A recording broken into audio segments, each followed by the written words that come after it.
Welcome friends to the 2023 Honda HR-V review. As you enter the video, make sure to hit the subscribe button and the like button. I would greatly appreciate it. Okay, the HR-V has been fully redesigned for the 2023 model year. This is a much larger SUV than the previous gen. The overall size has been elongated by 9.4 inches. The wheelbase has increased by 1.7 inches, and the overall width has increased by about 2.6 inches. That has a lot of benefits. First of all, this is much roomier, much more practical, but also that helps with the driving dynamics as well. We have a much more stable vehicle to drive due to the wider track of the front and the rear, and also the longer wheelbase as well. It offers more stability at higher speeds. But first of all, let's talk about the looks and the exterior first, because when this vehicle first got unveiled, I wasn't a huge fan of the looks. I had to admit, in the pictures and in videos, it does kind of look like a Ford Escape, especially with that front grille, I suppose. But I have to admit, in person, this looks a lot better. I really like the front headlight design. I like that LED strip, if you will, and that LED strip also acts as the turn signal as well. And I just thought that was a nice premium touch. The taillights also look good. It does look a bit bulbous in the rear end, but I do like this fully loaded model that we're testing here with the hidden tailpipes. It just gives it a clean aesthetic in the rear, I suppose. Much better than what the pictures would suggest. We also have your 17-inch wheels with the base model HR-Vs and also with this fully loaded model. If you got the sport trim, you would get 18-inch black wheels. And I'll talk more about that a little bit later, but in my opinion, I do personally think going with that sport model is the way to go. Perhaps without all-wheel drive as well. But again, I'll talk about that in the driving segment. They've also done some subtle, intelligent things with the design, especially on the exterior. They have actually reduced the front cowl, so that gives you better visibility out the front. But they've also hidden the windshield wipers inside of the, I guess, the hood of the vehicle, so you don't just see that right away. And I also like that as well. Just subtle little things that clean up the overall design aesthetic of the new HR-V. But mainly what we have here is a size increase, but don't worry, it's still like 179.8 inches long total, which means it should still be able to fit in most people's garages quite easily. Now, let's go ahead and let's finally transition over into the driving segment, because we also have a lot of changes here. Now, there is a S mode, I suppose, on the transmission. Put it in that and let's floor it.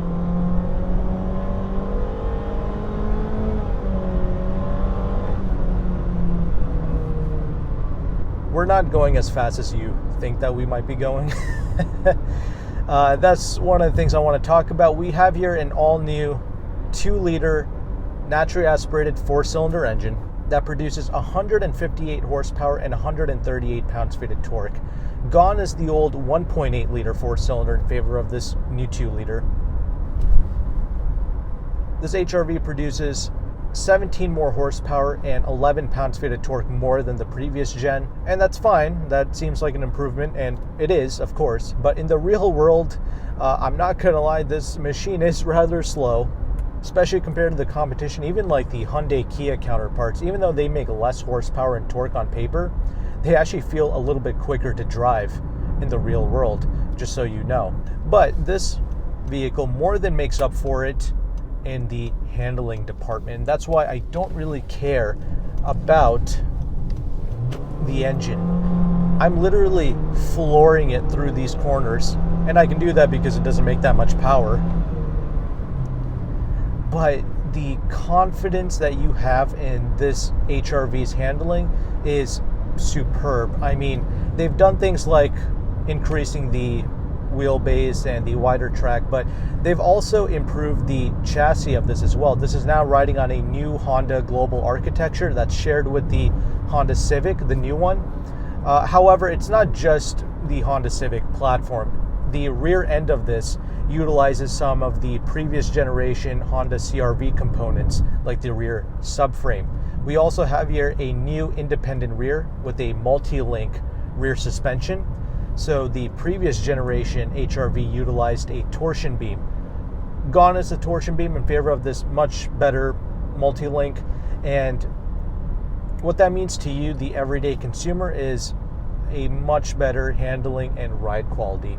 So I'm not going to keep flooring it in this video because that's really missing the point. When you're just cruising in this, you really begin to appreciate it. But because this handles so well, in everyday driving, when you take your left-hand, right-hand turns, nobody's flipping over onto themselves. The car remains rigid and planted in your everyday turns. That once again adds to that non-fatiguing experience that this is trying to offer. The steering weight is so perfect. I really like it. It's apparently adopted straight out of the new 11th generation Civic, and it's excellent. I love the weight of it. I like the responsiveness of it. The CVT transmission, when I was flooring it, right, you notice that it was trying to shift like a traditional automatic, but it still has like those CVT tendencies. But trust me, again, I don't mind it because I'm not driving it like an idiot all the time. And I feel like most people who buy this, they're not going to be driving it hot-blooded like that all the time. So I don't think the CVT should be an issue for you. It wasn't for me, so I don't think most people would mind. But more importantly, back to that ride quality, it is excellent, especially with these 17-inch wheels wrapped in 215 wide Hankook Kinergy GT tires. I believe that's what it's called. Good tires, reasonably quiet, and decent amount of grip as well, despite them being so skinny. That's really a testament to how well the suspension is set up and how well it absorbs the bumps and how well it handles. So I do appreciate all of these components. See this? Take a corner like that a bit harder, and you just don't feel like you're moving around too much. Part of that has to do with these seats. We have anti-fatiguing seats. I forgot what Honda calls them, but it really does keep you in place, and they are very comfortable to sit in. I'll talk more about that later in the interior segment. But if you go with the sport model, like I recommend most people to get, I mainly recommend the sport model because you get a little bit more features that most people would want, like blind spot monitoring, but also that'll come with 18-inch wheels, and I wouldn't really let that bother you because this vehicle rides so well. The suspension is so well set up. I don't think 18-inch wheels will harm the ride quality of this at all. So that's another benefit. And also that will get slightly wider tires, 225 wide tires. Again, that's also not really necessary because even with these 215 wide tires, it's never peeling out, it's never squealing the tires, and I really like that about it. Now let's move on from that and let's talk about the refinement, which is another huge pro of this new HRV. It's very quiet in here. We don't have here double pane glass or anything like that, but it's really masking out the wind noise, the tire noise, all of these unwanted things. It's doing a great job isolating that out. In fact, there's another peculiar benefit of this car. Despite its refinement, it actually feels like you're going faster than you really are in this HRV. I know I said this is a slow machine, but hear me out. I think this is a good quality of this SUV because even though it's not fast, it makes you feel like you're going quicker than what you really are. It makes you feel like you're going about 5 miles an hour faster than what you're really going. Yet at the same time, it also feels refined. So these are all unique, interesting trademarks of this new HRV that I really like, and I think that makes it a great everyday street car, very satisfying to drive. Now the Mazda is also very refined. Regarding wind noise, I think both of these SUVs are equal, but I feel like the Mazda probably has a little bit less road noise, but they're not far apart. These are the two most refined choices in the class for sure. But one of the cons I've noticed driving this HRV for the past week is with the fuel economy. This vehicle is rated to do 25 in the city and 30 on the highway for a fully loaded model like this with all-wheel drive. And that is precisely what I get in the real world. In my 1 week of testing it, I do get about 25 in the city and 30 on the highway. I mean, that's not the worst thing in the world, but for a 2-liter naturally aspirated 4-cylinder made it to a CVT, I expect much better fuel economy. Part of the reason for that is because I tested out the 2022 Civic. That was a fully loaded touring model with a turbocharged 4-cylinder, and on average, when I was driving it more mellow, that was getting between 7 to 10 mpg better in both the city and on the highway compared to this HRV. And that means you're taking a massive mpg penalty for sitting up a few inches higher off the ground than a Civic. Because that was a more powerful turbocharged engine and it was getting way better mpg without even trying. So some of the things that you can do to improve the fuel economy of this HRV and to get a much lower price point is to just not go with this fully loaded model, because this weighs exactly 3,333 pounds. A front-wheel drive HRV Sport will weigh 3,197 pounds. You are saving around 114 pounds off of the curb weight of the HRV when you decide to go with a front-wheel drive model as opposed to the all-wheel drive unit.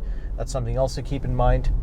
But I totally get it. The all-wheel drive is worth getting because this is a true mechanical all-wheel drive system that they have improved, and it can now send more power to the rear faster than before. So it's a good high-quality all-wheel drive system. It's great if you live up north, but in all fairness, a front-wheel drive vehicle with snow tires can also get through most of your snowy, icy terrains just fine, just keeping it real. But you know, if you have to have all-wheel drive, this is pretty much the only way to do it, because the Civic sedan or the hatchback cannot come with all-wheel drive, just so you know. So this is a pretty big advantage, but the MPG penalty is rather high to have all-wheel drive and to sit up a few inches higher. But funny enough, you sit 0.2 inches lower in the seat compared to the previous generation HRV. It's not a huge deal, just wanted to let you know. With Destination, I think a base model HRV will come out to be around $25,000, and a sport model that I recommend with front-wheel drive is going to be around $28,000, and the fully loaded model that you see here is around $30,000 and some change. We also have here this beautiful Nordic Green Pearl color, which I do really like, but it's like a $395 paint option, I believe. So if you don't want to pay up for that, well, there you go, but it is a very nice color, I will admit to that. Anyway, I think the Sport is the way to go, but also I really think the Civic hatchback is the way to go, because you're going to save on average another $1,000 to $2,000 in the purchase price of a Civic versus this HRV in terms of the equivalent trim levels, right? And if you have to have a new car, I think going with the equivalent sedan might be the way to go. I feel like that's why sedans are kind of making a comeback, because they are cheaper to purchase than the equivalent SUV counterparts. And also you're getting way better fuel economy as well.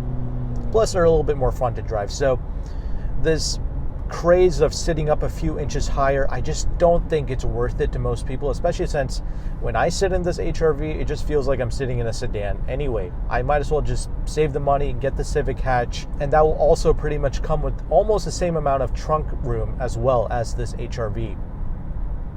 Plus the Civic is massive. You also have plenty of legroom in the back of a Civic as well, just so you know. Personally, if I was shopping for a new Honda, I would go with that new Civic Si sedan with the manual transmission. That starts at around 28 grand. I'm sure with Destination, all that, it's probably going to be around 30 grand. That's kind of my choice in the Honda lineup. But I get it. Not everyone can drive a manual transmission, and not everyone cares about performance. I see the way most people drive out on the road. You don't care about performance, and you don't care about power or acceleration. That's why I'm not really putting this engine down, or the performance of this engine, because most people don't drive that aggressively anyway. But this is a fantastic product. I love the way this drives. It's class leading in terms of the way this handles and rides and the refinement. You put everything together and you consider the fact that this is a Honda. This is going to be dependable. It's a nameplate that everyone trusts. Because of that, this is going to get better resale value, I feel like, compared to the other models in the class. Hyundai and Kia make an excellent product with the Seltos and with the Kona, but again, not everyone trusts Hyundai and Kia despite them offering a 10-year, 100,000-mile warranty. You know, most people, again, I see you in the comment section, doesn't matter what I review, a Ferrari, a Nissan, you know, it doesn't matter. I see you in the comment section, you keep telling me you will never buy anything outside of a Honda or a Toyota.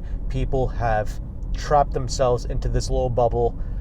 I can't really blame them, because financially, when you're spending this type of money, you can be reassured that you're going to pretty much get a lot of your money back when you go to sell it. So that's important, and I appreciate them offering a lot of value with these sport models of these Hondas, because they look good and they offer you a lot of the features that most people will want with a new car. With that established, let's go ahead and let's transition over into the interior segment now.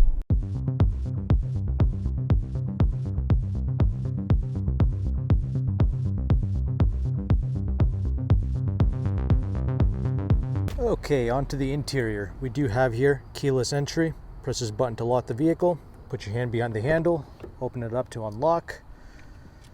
And there is your overview. We'll get into more details on that, but we have here a minimalistic interior cabin. There's a look at your seats. Start out with the door panel.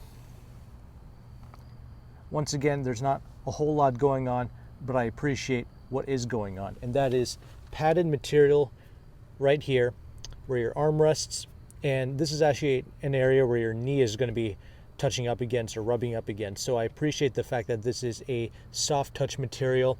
The rest is a hard touch plastic. However, not a big deal. It is what it is. Comes with the territory. You have to understand what kind of a vehicle this is and what it's meant to compete against. We also have here pretty good switch gear. I like the way they feel. We have automatic window switches for the front two windows and just regular switches in the back.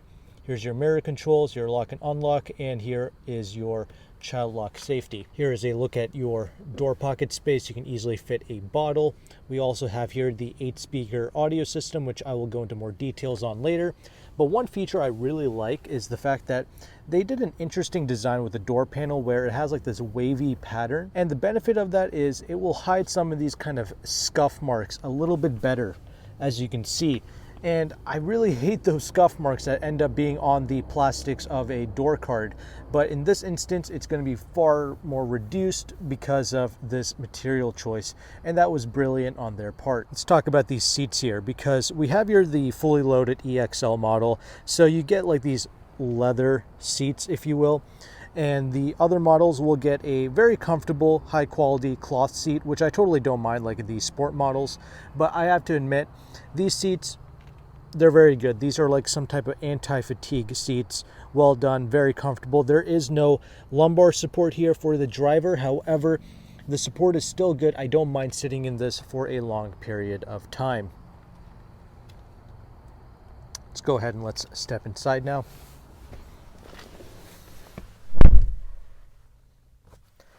Start up the vehicle, push button start.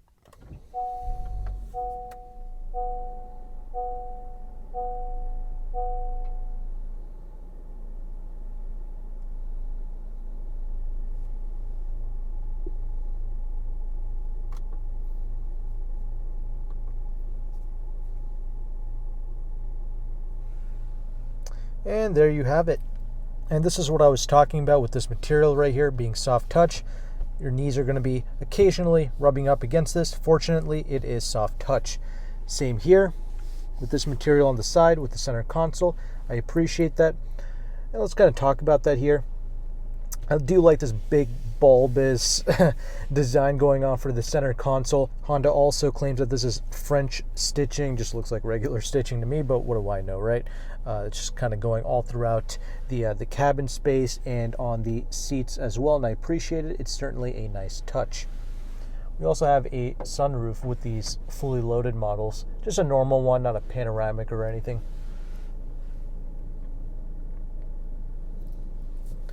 Leather wrapped steering wheel. Feels great to grip onto. Feels nice, tight, and premium. Same thing with all the buttons and switch gears. They all feel really great. We have easy to use physical controls all throughout the cabin. Your volume knob, your track selection. This is the button that you use to interact with your digital gauge cluster.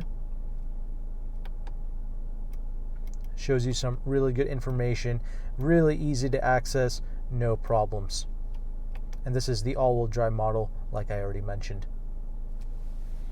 We have a traction control off button, which is completely useless and not needed because this car doesn't produce that much power to limit anyway, so whether you turn that button on or off is irrelevant.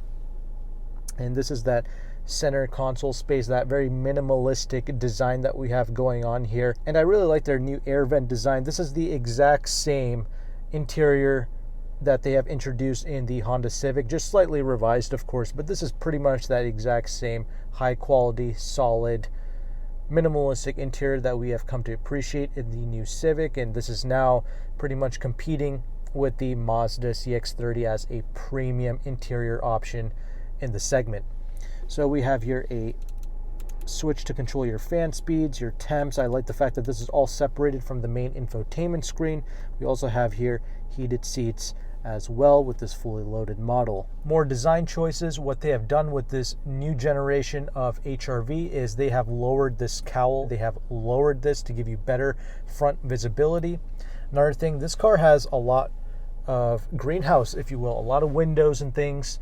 And despite that, like, see, for instance, this door panel, this belt line is actually rather low, and that enables you to fit a larger piece of glass here, unlike the Mazda CX-30, which has a rather high belt line, which a lot of people commented and they don't like. It never really bothered me personally, but you have to admit it is higher than this, and so there's less glass with the CX-30, which allows it to be quiet for those reasons. But here we have a ton of glass, and it's still super quiet in here, and I have to really give credit where credit is due. And of course, the visibility is amazing because of this.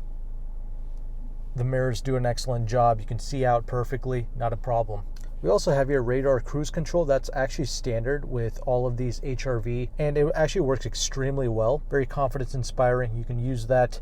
It's one of those hands-on systems, of course, so you do have to have your hands on the steering wheel, but it's there, it works, it's amazing. However, blind spot monitoring is not available on the base HR-V, so you have to step up to at least the sport models to get that, and that's another reason why I suggest getting the sport models. However, you will be foregoing these leather seats and a few other features as well, which I will show on the screen here.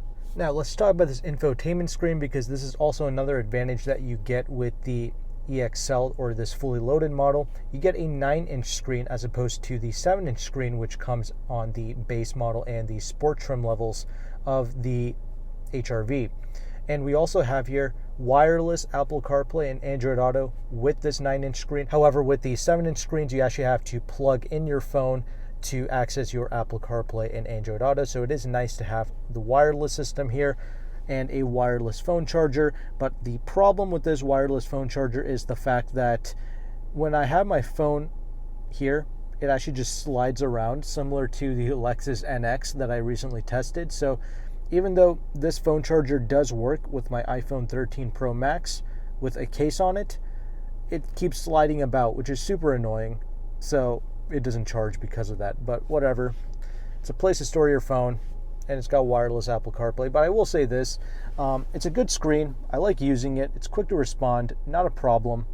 It's a fine system, easy to use, easy to respond, not a problem. Nothing too crazy to do here. I mean, with this particular screen setup, I just use the Apple CarPlay and call it a day. Nothing else really for me to do with it. I do like the fact that we have a physical volume knob as well, which is great to see. You have two little cup holder spots, not bad. Here's your physical gear selecting system, lever. Here's your drive modes, which I did not talk about during the drive because it doesn't matter. We have 3 modes, normal, econ, and snow. Just leave it in the normal mode. When you drive in the eco mode, it will actually limit the air conditioning performance, but whatever, it is what it is. We also have your hill descent control, which is interesting if you want to use that. And we also have an electronic parking brake. However, I wish the electronic parking brake will turn on automatically when you put the vehicle into park, and I wish when you put the vehicle into drive, it'll automatically disengage. That would have been nice to see. Anyway, as you can see, we have some more space down here as well to put a phone. We also have a USB slot on both sides and a USB port here as well in the front. Here's your glove box space. It's actually a dampened glove box, which is totally unnecessary. Mazda has this as well. I don't really care for it. Even with the books in here, you can put something, so not too bad. Even the armrest space, very good, not bad. It's practical. It's not an issue. And that's pretty much everything you need to know for the interior space of the HRV. It's a simplistic interior. It just has what you need, nothing too crazy. Oh, that's right, the audio system. That's what I need to talk about. We have here the upgraded 8-speaker audio system. And the audio system in this car, it's interesting the way they do it. So the base model will come with a 4-speaker, 180-watt sound unit. And then when you step up to the Sport model, you will get a 6-speaker, 180-watt system. And then when you get the fully loaded model, like you see here, you will get a 8-speaker audio system that's also 180 watts.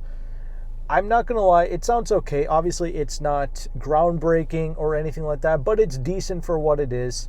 I wish they offered the Bose audio system found in the Civic Touring model. That would have been a nice touch, and then that would have been able to compete with the Mazda CX-30, which does offer a Bose audio system. However, I will say this, when you get the CX-30 loaded up with the Bose audio, it ends up being very expensive.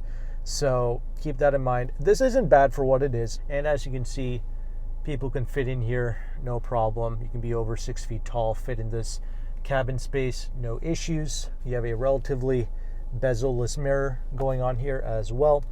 And with that established, let's go ahead and let's get inside the rear seats and let's talk about that. Here is a look at the rear seats. They are also leather. The comfort continues. That's a look at your space. Let's climb in here.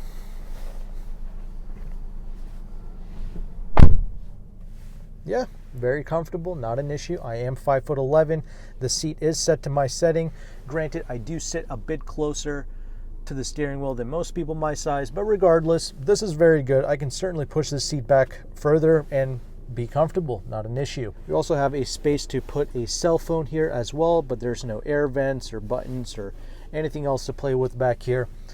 This is all you get, but this is all you need. And other things I like, I really appreciate these little lights. Just touch them.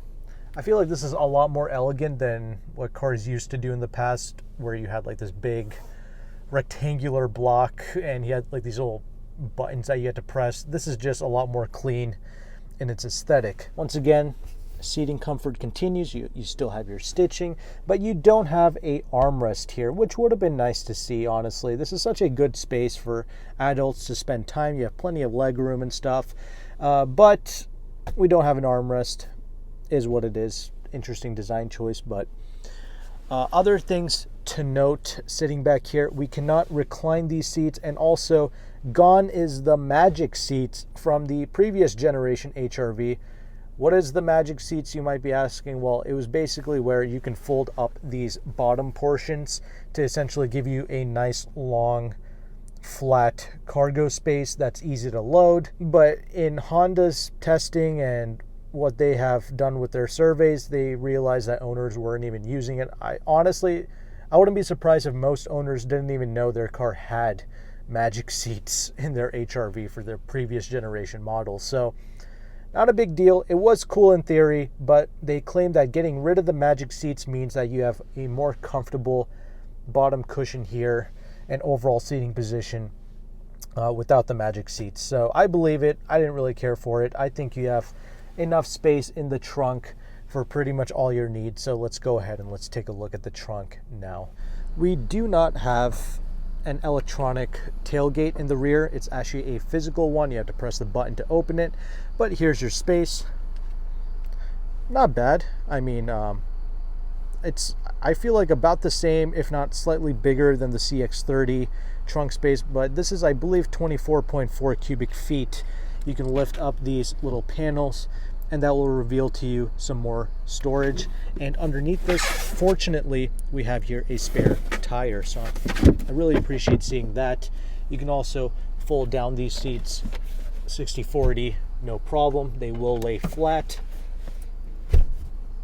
And it's this practicality that makes the HRV so good, especially compared to the CX-30, where that has very limited amounts of rear legroom space. Here we have gobs of space, if not the best-in-class rear legroom mixed with a great trunk space as well. So I'm totally satisfied with this. I believe this is over 50 something cubic feet of space when you have everything folded down. So I think this should be more than enough. Comment below if you need more. Another good thing about all of this is the fact that you might not even have to upgrade to a CRV or a RAV4. This might do it for most people, so that's another huge advantage to the HRV compared to the, well, competitors. It's the size and the practicality. So with that established, let's go ahead and let's get into the conclusion segment.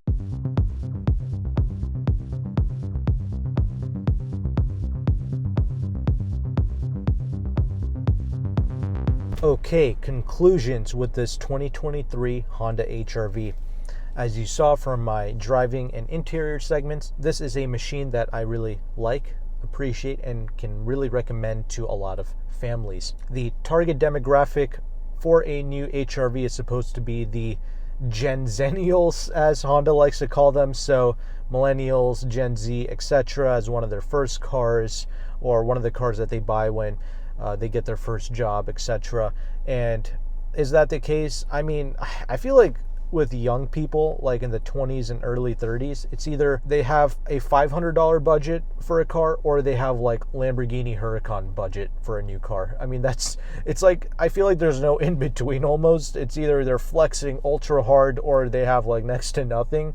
But I suppose, if you're going to be financing this or something, a more base model version of the HRV could really prove to lower those payments, or maybe this could be something that you save up cash for if you do have a pretty decent job at a younger age. So yeah, I can definitely see this helping out a lot of younger people. It's very practical, it's a good size, it's easy to drive, decent technology as well, easy to use, non-distracting. There's a lot that I appreciate here. Plus, when you buy a Toyota or a Honda, you can be rest assured that you're going to be getting excellent resale value with any of these vehicles. But it's like I said in my driving segment towards the end there, I do recommend going with the Civic in this class. You're saving $1,000 or $2,000 compared to this HRV.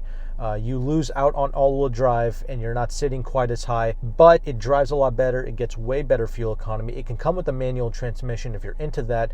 The hatchback model of the Civic is ultra practical, almost as good as this. So the buy-in price and the fuel economy, I feel like those are two extremely important things, especially in this economy. If you have to have a new car, I do recommend Hondas, but really consider their sedans as well. But this is a good vehicle, solid interior, very safe. That's one of the last points I want to make with these newer Hondas. They're extremely safe, and I'm talking about a crash test safety perspective. The new Civic is a IIHS Top Safety Pick Plus, and I'm sure this will follow suit because the way Honda builds these machines, they are reinforcing the body structure to meet and exceed a lot of these newer crash test regulations that are coming up. So you can be rest assured, if you're a younger person, you have a family, a baby, whatever the case might be, you can have all these people in this machine and be rest assured that you are in a safe vehicle, because people's driving styles, it's nuts right now. Yeah, I really value safety in a new car. That's something I take into consideration no matter what vehicle I buy. Safety is a concern for me, and I'm glad to see that Honda is taking that seriously. Granted, Mazdas are also extremely safe machines, but like I mentioned in that driving segment, a lot of people, they trust the Honda nameplate, and because of that, resale value is going to be high, and you're getting a solid product here. Great interior, great practicality, great driving dynamics. So I recommend the HRV. There's a lot of tough competition here. The Mazda is also up there for me. I really like that SUV as well. Test drive them all if you can. I know that's hard to do in this chip shortage environment, but do the best you can. If you're an owner, let me know your thoughts. Let me know how this is holding up for you. Thanks again for watching. The next video will be on the end screen here, and I will see you there.